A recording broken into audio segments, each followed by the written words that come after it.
Glory to God. உங்களுக்கான இன்றைய வசனம் யோவான் 14ஆம் அதிகாரம் 27ஆம் வசனம்.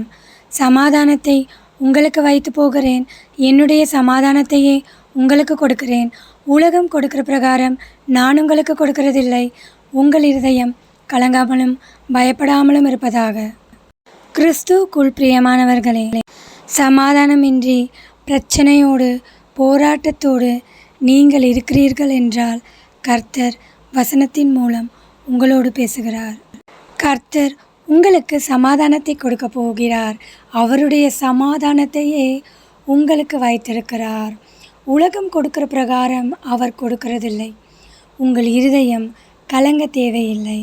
நீங்கள் பயப்பட தேவையில்லை. உங்கள் குடும்பத்திலே இருக்கிற பிரச்சனைகளையெல்லாம் நீக்கி கர்த்தர் உங்களுக்கு சமாதானத்தை கொடுப்பார். நீங்கள் வேலை செய்யும் இடத்திலே இருக்கிற பிரச்சனைகளெல்லாம் ஒரு முடிவுக்கு வரப்போகிறது. அந்த இடத்திலே ஒரு சமாதானத்தை கர்த்தர் உங்களுக்கு கொடுக்க போகிறார். ஆமேன். தேவன் தாமே உங்களை ஆசீர்வதிப்பாராக. ஆமேன்.